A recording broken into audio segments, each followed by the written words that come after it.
దేవునికి మహిమ కలుగును గాక. మన ప్రభువును రక్షకుడైన యేసుక్రీస్తు వారి నామంలో మీ అందరికీ నా హృదయపూర్వకమైన వందనాలు, శుభాలు మీకు తెలియజేస్తూ ఉన్నాను. ఈ అంచు దినాలలో పుట్టగొడుగుల్లాగా బోధకులు రోజుకొక బోధకులు బోధిస్తూ ఉంటారు. వారి యొక్క స్థితిగతులు, వారి ఆత్మీయ జీవితంలో ఉన్నారు, లేకపోతే వారు ఏ పరిస్థితులు గుండా వెళుచున్నారు, వారు బోధించే బోధలు వారి ఆత్మీయ జీవితం మనకు అర్థమవుతుంది. ఈరోజు నా ప్రియ దేవుని పిల్లలారా, నేను ఒక రెండు డిఫరెంట్ వర్డ్స్, ఎందుకంటే బోధ దాకి ఒత్తిస్తే బోధ అవుతుంది. బోధ అంటే ఏ ఉపదేశము ప్రభు బోధించమని చెప్పాడు ఆ ఉపదేశాన్ని తెలియజేసేది బోధ. అంటే ఒత్తు దా కింద ఉంటే బోధ అవుతుంది. ఆ ఒత్తు బో దగ్గర ఉంటే బోధ. బోధ అంటే బోకు ఒత్తిస్తే ఏమవుద్దంటే గడ్డి అవుతుంది. మన వాళ్ళకి చాలా మందికి ఈ ఒత్తు ఎక్కడ పెట్టాలో అర్థం కాదు. బోధ కరెక్టా కాదు కదా? బోధ, ఈ బోధ మన ఆత్మీయ జీవితంలో ఆ బోధన గురించిన లోతైన ఆత్మీయ సత్యాలు ఈరోజు మనం నేర్చుకుందాం. పౌలు గారు తిమోతికి రాసిన మొదటి పత్రిక 4వ అధ్యాయం 16వ వాక్యంలో, నిన్ను గూర్చియు నీ బోధన గూర్చియు జాగ్రత్త కలిగి ఉండుము, వీటిలో నిలకడగా ఉండుము, నీవిలాగు చేసి నిన్నును నీ బోధను వినువారిని రక్షించుకొందువు. నిన్ను గూర్చియు నీ బోధన గూర్చియు జాగ్రత్త కలిగి ఉండుము అని పరిశుద్ధాత్మ దేవుడు పౌలు గారి చేత తిమోతికి రాస్తూ ఆ పత్రికలో వాడబడిన పదం. బోధించే బోధకులు బోధన బట్టి జీవితాలు ఉంటాయి. నిన్ను గూర్చియు నీ బోధన గూర్చియు జాగ్రత్త కలిగి ఉండుము. నిజముగా బోధించే బోధకునే జీవితం మీద ఆధారపడి ఉంటుంది. నిజముగా దేవుని పిలుపును అందుకొని సువార్తయే నా యొక్క జీవితం, నా ఊపిరి, నా ప్రాణం, బోధించే ఆ బోధకుని యొక్క జీవితాన్ని బట్టి ఆధారపడి ఉంటుంది. ప్రభువుతో నడిచిన అనుభవం ఆ యొక్క బోధించే బోధకునికి ఉంటే ఆ బోధ ఎలా ఉంటుందో ఈరోజు నేర్చుకుందాం. ఏదో ఉద్యోగపరముగా బతుకు తెరువు కోసం టాలెంట్స్ ఉన్నాయి, నాకు అద్భుతంగా పాడగలను, అద్భుతంగా ప్రజలను ఆకర్షించగలను, కాస్త అందం కలిగి, కాస్త మాట చాతుర్యం కలిగి, చదువుకున్న చక్క ఇంగ్లీష్ వర్డ్స్, ఇలాంటి టాలెంట్స్ ద్వారా కొంతమంది ప్రవేశించి గలిబిలి బోధలు చేస్తున్నారు. కానీ యేసుతో నడిచి యేసు కొరకు జీవిస్తున్న ఆ దైవ సేవకుని యొక్క బోధ యొక్క విధానం ఎలా ఉంటుందో నేర్చుకుందాం. బోధలో బాధలు,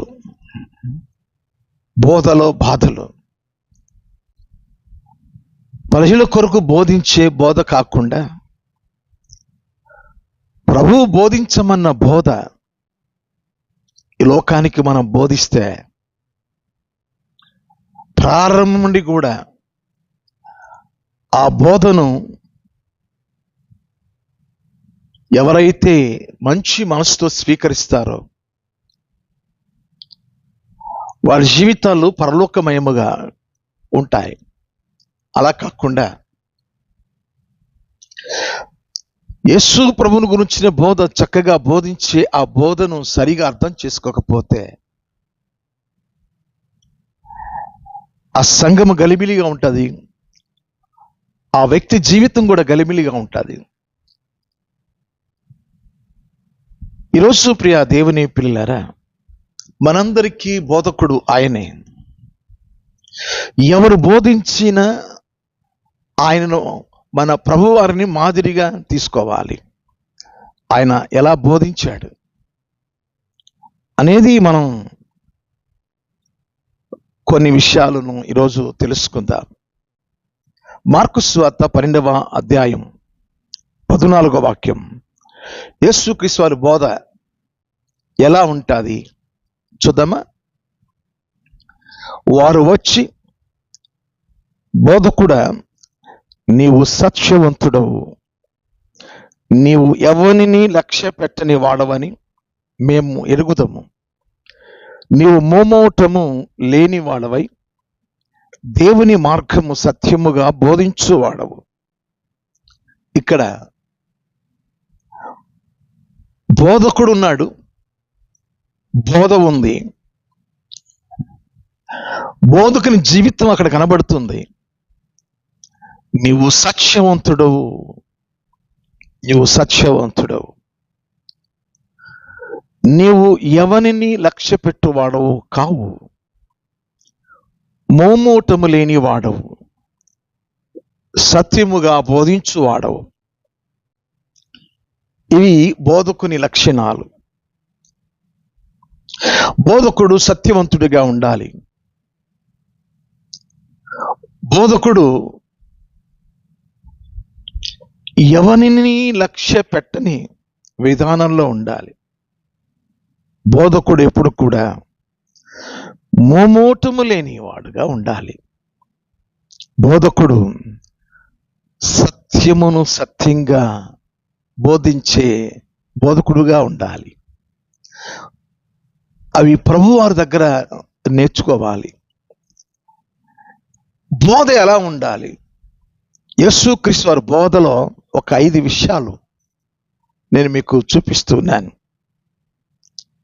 ఒకటి, యేసుక్రీస్తు వారి బోధలో ఒకటి సత్యం ఉంది. అంటే మార్కు సువార్త 12వ అధ్యాయంలో 14వ వాక్యాన్ని బట్టి మీకు చెప్తున్నాను. ఆయన బోధలో ఏముంది? సత్యం ఉంది. అంటే ఉన్నది ఉన్నట్టుగా చెప్తున్నాడు ఆయన. సత్యము అంటే ఉన్నది ఉన్నట్టుగా, లేనిది లేనట్టుగా చెప్పడం.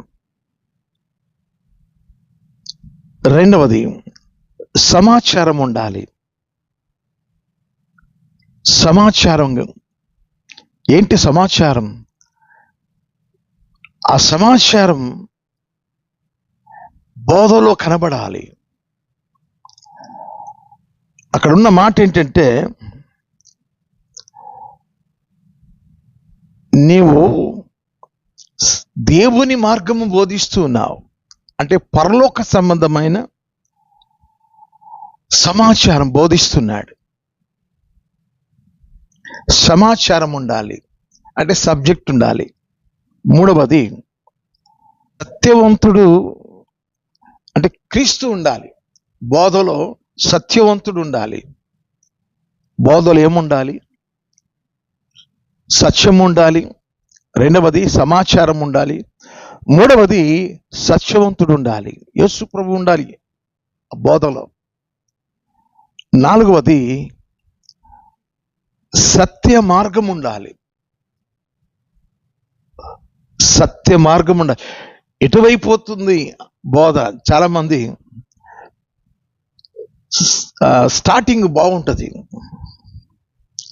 స్టార్టింగ్ చెప్తూ చెప్తూ చెప్తూ ఎటో తీసుకెళ్ళిపోతాడు. చివర్లో ఆమెనంటాడు. ఏం చెప్తాడో ఆయనకే తెలియదు. సత్య మార్గము అది పరలోకానికి తీసుకెళ్తుంది. బోధలో సత్య మార్గం ఉండాలి.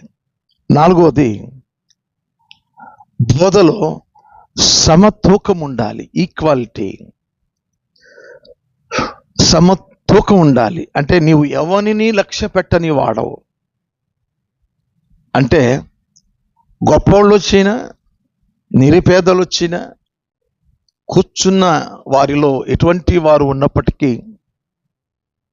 బోధలో సమతూకం ఉండాలి. మళ్ళీ చెప్తున్నాను, బోధలో సత్యం ఉండాలి, బోధలో సమాచారం ఉండాలి, బోధలో సత్యవంతుడు ఉండాలి, బోధలో సత్య మార్గం ఉండాలి, బోధలో సమతూకం ఉండాలి. దానిని క్రీస్తు బోధ అంటారు, లేకపోతే సుబోధ అంటారు, లేకపోతే ఏమంటారు? సుబోధ అంటారు, సుబోధ అంటారు. చూడండి, తిమోతికి రాసిన మొదటి పత్రిక 4వ అధ్యాయం 6వ వాక్యం. తిమోతి రాసిన మొదటి పత్రిక 4వ అధ్యాయం 6వ వాక్యం. ఈ సంగతులను సహోదరులకు వివరించిన ఎడల నీవు అనుసరించుచు వచ్చిన విశ్వాస సుబోధ సంబంధమైన వాక్యము చేత పెంపారుచు క్రీస్తు యేసునకు మంచి పరిచారకుడవై ఉంతువు. అది ఈ సంగతులను సహోదరులకు వివరించిన ఎడల. ఏ సంగతులు? మొదటి 2 వాక్యాలు, తిమోతికి రాసిన మొదటి పత్రిక 4వ అధ్యాయం 2 వాక్యాలు. ఈ కడవరి దినములలో కొందరు అబద్ధికుల వేషధారణ వలన మోసపరుచు ఆత్మల యందును దయ్యముల బోధ యందును లక్ష్యం ఉంచి విశ్వాస భ్రష్టులగుదురని ఆత్మ తేటగా బోధించుచున్నాడు. కాబట్టి రకరకాల ఈ యొక్క రాకడలో, ఈ అంత్య దినాలలో రకరకాల బోధలు ఉన్నాయి. చాలా మంది దయ్యముల బోధ యందు లక్ష్యం ఉంచి భ్రష్టులైపోతున్నారు. కానీ యేసుక్రీస్తు వారి సుబోధ, యేసయ్య బోధ ఎలా ఉంటది అంటే, ఏ మనుష్యుని లక్ష్య పెట్టని బోధ, మొమ్మోటము లేని బోధ. నేను మిమ్మల్ని ఏదైనా తోటకు తీసుకెళ్తున్నాను. ఏదైనా తోటకు తీసుకెళ్ళినప్పుడు దేవుడన్న బోధ, దేవుని బోధ, ఈ పండు తింటే చస్తావన్నాడు. ఈ పండు తింటే నీవు చస్తావు అన్నాడు. చాలామంది రోగగ్రస్తులతో డాక్టర్ గారు చెప్తారు, నువ్వు తాగితే చస్తావరా అంటాడు. ఇక నుంచి నువ్వు తాగితే చస్తావు. అది మంచి బోధన? మంచి బోధే కదా. ఈ పండు తింటే చస్తావు అనేది మంచి బోధ కాదా? సుబోధ. ఈ పండు తింటే చస్తావు. కానీ దైవపు బోధ తింటే ఏమవుతుంది? తింటే చస్తావని దేవుని బోధ తింటే ఏమవుతుంది? దేవదూతగా మారిపోతావు. దయ్యము బోధ ఎలా ఉంటుందంటే, ఏం తాగితే ఏమవుతుంది, తింటే ఏమవుతుంది, తమ్ముడు తినాలి, తాగాలి, సుఖించాలి. ఇది దయ్యపు బోధ. ఏం కాదు, ఏం పర్వాలేదు, ఏం కాదు, జీవితం అంటే తినాలి, తాగాలి. అంత కఠినంగా బోధిస్తే ఎవరు జీవిస్తారు? అలా బోధిస్తే ఎవరు వింటారు? సంఘంలో ఎవరు ఉంటారు? దేవుని బోధ తింటే చస్తావు. కానీ దయ్యం బోధ చావవు, నువ్వు దేవదూతలా మారిపోతావు, దేవునిలాగా మారిపోతావు. ఏం కాదు. మంచి చెడుల మధ్య మానవుడు నలుగుతున్నాడు. మంచి బోధ దేవునిది, చెడు బోధ సాతానుగాడిది. ఏ బోధ కావాలి? వింటున్న మీరే, వినుచున్న మీరే సెలెక్ట్ చేసుకోవాలి. తింటే చేస్తావన్నప్పుడు డాక్టర్ గారు చెప్తాడు, ఇక నుంచి నీవు అవి తినకూడదు, ఇది తాగకూడదని కొన్ని షరతులు పెడతాడు. ఒకవేళ తాగినా తిన్నా చచ్చిపోతామని డాక్టర్ చెప్పినప్పుడు వింటే పర్వాలా, వినకపోతే మట్టిలో పాతి పెడతారు. ఏం పర్వాలేదు అని సాతాను గారు చెప్తాడు. సాతాను సంబంధమైన స్నేహితులు వచ్చి ప్రేరణ కలిగిస్తూ ఉంటారు. మళ్ళీ వెనకటి అలవాట్లే, వెనకటి జీవితమే. క్రీస్తునందు నా ప్రియమైన దేవుని పిల్లలారా, కొంతమంది బోధకులు భిన్నమైన బోధను బోధిస్తున్నారు. అదే దయ్యముల బోధ. దయ్యముల బోధ నేను మీకు చూపించాలని ఆశిస్తున్నాను. చూడండి ప్రియులారా, ప్రకటన గ్రంథంలో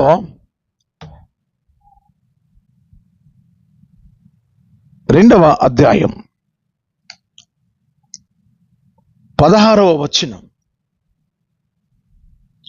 అటువలనే నికోలాయితుల బోధ అనుసరించు వారును నీలో ఉన్నారు.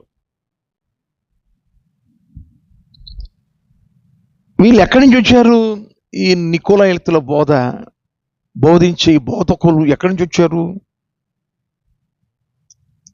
ఈ పెర్గములో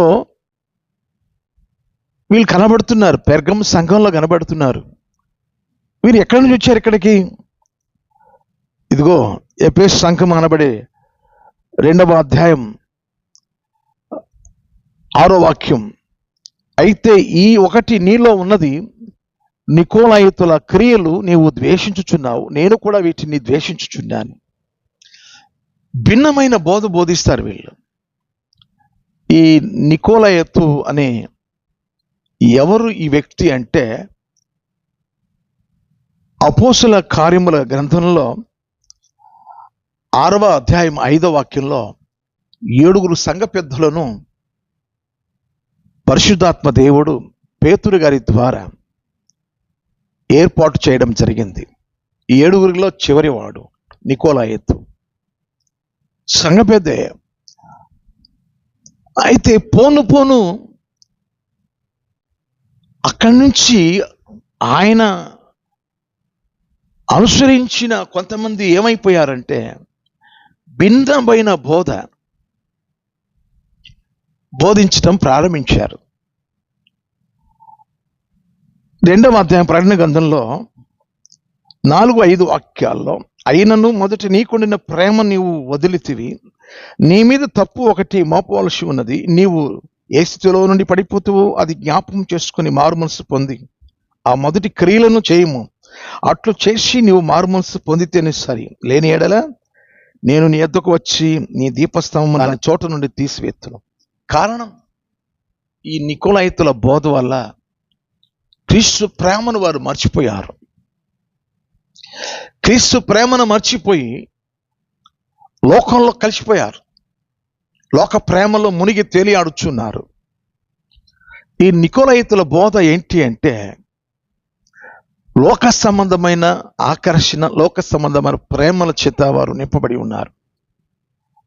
ఎఫెసు నుంచి జంప్ అయ్యారు ఎక్కడ? పెర్గములోకి. అంటే సంఘాల చుట్టూ తిరుగుతుంది ఈ బోధ. చెప్పాను కదా, ఆ పండ్లు తింటే చస్తావు అనేది దేవుని బోధ. ఆ పండు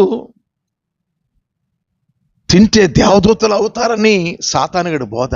అదే అన్నమాట వీళ్ళ బోధ. వారిని ఉండనిచ్చావు, అది నీ మీద తప్పు ఒకటి నేను మోపవలసి ఉన్నది. అటువంటి వారు సంఘాలలో ఉన్నారు, అటువంటి బోధకులు సంఘాలలో ఉన్నారు. పసికట్టాలి. రెండవది, ప్రకటన గ్రంథం 2వ అధ్యాయం 14వ వాక్యం, అయినను నేను నీ మీద కొన్ని తప్పిదములు మోపవలసి ఉన్నది. అవేవి అనగా విగ్రహములకు బలి ఇచ్చిన వాటిని తినునట్లును, జారత్వము చేయనట్లును, ఇశ్రాయేలీయులకు ఉరివడ్డుమని బాలాకునకు నేర్పిన బిలాము బోధను అనుసరించు వారు నీలో ఉన్నారు. బిలాము బోధ ఏంటి? ఆ బోధ, బిలాము బోధ, విగ్రహములకు అర్పించిన వాటిని తినవచ్చు. సోషల్ మీడియాలో కొంతమంది తినకూడదు అంటున్నారు, కొంతమంది తినొచ్చని బిలాము బోధకులు ఉన్నారు. తినొచ్చు. విగ్రహములకు అర్పించి వాటిని తినొచ్చు. విగ్రహములు ఏమీ లేదు. విగ్రహములు ఏమీ లేకపోతే ఆ విగ్రహం ముందు ఎందుకు పెడుతున్నారు? ఆ పండ్లు పలహారాలు ఏమీ లేనప్పుడు అక్కడ ఎందుకు పెడుతున్నారు అంటున్నాను నేను. ఏమీ లేదు, తినొచ్చు. అది బిలాము బోధ. తర్వాత జారత్వాన్ని ప్రోత్సహించడం, పెళ్లి కాక మునిపే చెడిపోవడం. యవనస్తులు, ఆడపిల్లలు, మగపిల్లలు సంఘాలలో ప్రేమ మత్తులో పడి ప్రేమించుకోవచ్చు, ఇష్టపడి పెళ్లిళ్ళు చేసుకోవచ్చు. ఇశ్రాయేలులకు ఉరివడ్డమని బాలాకునకు నేర్పిన బిలాము బోధ. బాగా విందాం ప్రియులారా. చాలా బోధలో బాధలు ఉన్నాయి. ఒక బోధ కాదు, యేసుక్రీస్తు వారి బోధ పక్కన పెడేసి విగ్రహములుగా అర్పించిన వాటిని తినొచ్చు, ఏం కాదు, ఇటిచ్చేయండి, ఇటవండి, నేను దీన్ని చూపిస్తాను. ఆహా, నువ్వు బిలాము, ఒక అబద్ధ ప్రవక్తవు. నువ్వు జారత్వాన్ని ప్రోత్సహించేవారు, ఇశ్రాయేలుకు ఉరివడ్డమని బాలాకుకు నేర్పిన బిలాము బోధ. ఇలాంటి బోధకులు ఉన్నారు. బిలాము బోధను అనుసరించువారు నీలో ఉన్నారు. నికోలాయితుల బోధను అనుసరించువారు నీలో ఉన్నారు. తర్వాత ప్రకటన గ్రంథం 2వ అధ్యాయం 20వ వాక్యం, అయినను నీ మీద తప్పు ఒకటి నేను మోపవలసి ఉన్నది. ఏమనగా తాను ప్రవక్తనని చెప్పుకొనుచున్న యెజబెలను స్త్రీని నీవు ఉండనిచ్చుచున్నావు. జారత్వము చేయుటకును విగ్రహములకు బలి ఇచ్చిన వాటిని తింటకును అది నా దాసులకు బోధించుచు వారిని మోసపరుచుచున్నది. యెజబెలు బోధ సేమ్. బిలాము ఏ రీతిగా విగ్రహాలకు అర్పించిన వాటిని తినొచ్చని బోధించిన బోధ యెజబెలు బోధ. నీలో అనేక మంది విగ్రహములను అర్పించిన వాటిని తింటున్నారు. యెజబెలు బోధించిన బోధ అది. ఏం పర్వాలేదు, తినొచ్చు, విగ్రహములు ఏమీ లేదు. ఇది యెజబెలు బోధ. తర్వాత జారత్వము, పెళ్లి కాక మునుపు చేసే స్త్రీ పురుషులు చేసే పాపాన్ని జారత్వము అంటారు. ఈ జారత్వం చేస్తున్న వారిని ఆడామగా కొంతమంది వర్షిప్ అని పేరుతో ఎద మీద ఉన్న ఆ చున్నీళ్ళు లేకపోయినా వాళ్ళు ఎగిరెగిరి ఆ జుట్టు, జడగా ఉన్న జుట్టు, చక్కగా దూకొచ్చిన జుట్టు, ఎగిరెగిరి పడుతున్న జుట్టు, అది ఎలా ఉంటుందో ఒకసారి ఎగురుతున్నప్పుడు ఆ జుట్టును చూడండి. ఏంటి, ఎంత ఆరాధన అది! ఎగిరిపడడం ఆరాధన, ఎద మీద ఉన్న ఆ చున్నీలు తొలగిపోవడం అది ఆరాధన. బాగా ఆలోచించేయండి. మన ఆరాధన ఆత్మతో సత్యముతో ఉండాలి. మన ఆరాధన శరీరానికి ఆస్పాదం కాకూడదు. ఫిలిప్పీయులకు రాసిన పత్రికలో 3వ అధ్యాయం 3వ వాక్యం ఉంది. ఆరాధన ఆత్మతో కూడినది. శరీరము ఆస్వాదం కాకూడదు. చాలా మంది ఆరాధన అంటూ లేచి నిలబడి ఎగిరెగిరి గంతులేస్తుంటారు. ఆడపిల్లలు ఆ పాటతో నాట్యం చేస్తూ, ఆ నాట్యంలో ఆడ మగ కలిసిపోవడం, హాలు మొత్తం ఎగిరెగిరి గంతులేయడం, దీన్ని ఏమంటారు? కాబట్టి రకరకాల బోధలు ఉన్నాయి. నేను చెప్పుచున్న ఈ మాటలు, బోధలో సత్యం ఉండాలి, బోధలో సమాచారం ఉండాలి, బోధలో సత్యవంతుడు ఉండాలి, బోధలో సత్య మార్గం ఉండాలి, బోధలో సమతూకం ఉండాలి. ఎటువంటి బోధ మనం బోధిస్తున్నాం? దయ్యముల బోధ యందు అనేక మంది లక్ష్యం ఉంచి భ్రష్టులైపోయారని ఆత్మ తేటగా బోధిస్తున్నాడు. ఆత్మ తేటగా బోధిస్తున్నాడు. యోధా రాసిన పత్రికలో 1వ అధ్యాయం ఉంటుంది, 3వ వాక్యం. పరిశుద్ధులకు ఒక్కసారి అప్పగింపబడిన బోధ నిమిత్తము మీరు పోరాడవలని మిమ్మను వేడుకొనొచ్చు మీకు రాయవలసి వచ్చాను. పరిశుద్ధులకు ఒక్కసారి అప్పగింపబడిన బోధ, ఆ బోధ నిమిత్తము మీరు పోరాడాలి. దానికోసం మిమ్మల్ని వేడుకొనుచున్నాను. ఈరోజు ప్రియమైన దేవుని పిల్లలారా, దేవుడు అప్పగించిన బోధ ఇది సత్యమైన బోధ. ఈ బోధ బోధించినప్పుడు మనుషులకు ఒకవేళ ఇష్టం లేకపోయినా దేవుడు ఇష్టపడతాడు. ఎఫెసీయులకు రాసిన పత్రిక 4వ అధ్యాయం 15వ వాక్యం. ప్రేమ కలిగి సత్యము చెప్పుచ్చు. అది ప్రేమ కలిగి సత్యం చెప్పాలి. బోధలో సత్యం ఉండాలి. ప్రేమ కలిగి సత్యం చెప్పుచ్చు. క్రీస్తు వలె ఉండుటకు మనం అన్ని విషయములలో ఎదుగుదాము. క్రీస్తు వలె ఉండుటకు, క్రీస్తు వలె మనం బోధిస్తున్నాము అంటే ఆ బోధలో సత్యం ఉండాలి. సత్యం మనల్ని స్వతంత్రులుగా చేస్తుంది. సత్యం మనల్ని వెలిగిస్తుంది. సత్యము సర్వసత్యములోనికి నడిపిస్తుంది. సత్యం రాబో అపాయం నుండి తప్పిస్తుంది. సత్యం క్షేమమునిస్తుంది. సత్యం ప్రభు చెంతకు నడిపిస్తుంది. ఈరోజు సత్యబోధ, సుబోధ, ప్రభు బోధ. అందుకోసమే నిన్ను గూర్చియు, నీ బోధను గూర్చియు, నిన్ను గూర్చియు, నీ బోధను గూర్చియు జాగ్రత్త కలిగి ఉండము. నిన్ను బట్టి నీ బోధ ఉంటుంది. చాలామంది జీవితాల్లో సాక్ష్యము లేకుండానే బోధిస్తూ ఉంటారు. క్రీస్తును కలిగిన బోధకుడు బోధిస్తే అది క్రీస్తు బోధించినట్టుగా ఉంటుంది. అక్కడ కూర్చుందాం. సత్యమునకు స్తంభమై ఉన్న ఆ సంఘంలో మనం కూర్చుందాం. తిమోతికి రాసిన మొదటి పత్రిక 3వ అధ్యాయం 15వ వాక్యంలో మనం చూస్తాం ప్రియులారా.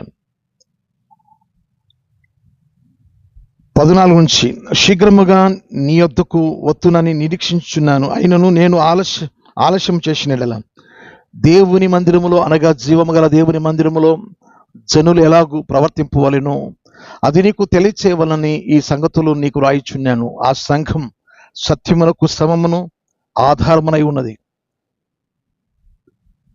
ఆ సంఘము సత్యమునకు స్తంభమును ఆధారమునై ఉన్నది. సంఘము సత్యం మీద ఆధారపడి ఉంది. ఏ సంఘంలో కూర్చుని వాక్యం వింటున్నావు? బోధించే బోధకుడు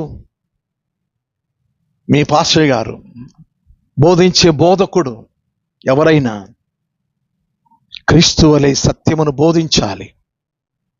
అప్పుడే మనుషులు సత్యములో ఎదుగుతూ ఉంటారు.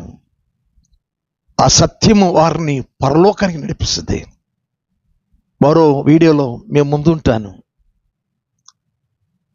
రేపటి వీడియో ఏంటంటే బోధకుల బాధలు. నెక్స్ట్ వీడియోని వినండి.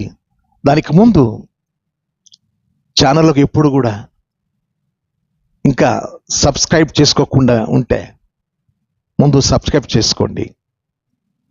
అనేకులకు ఈ మాటలు షేర్ చేయండి, లైక్ చేయండి.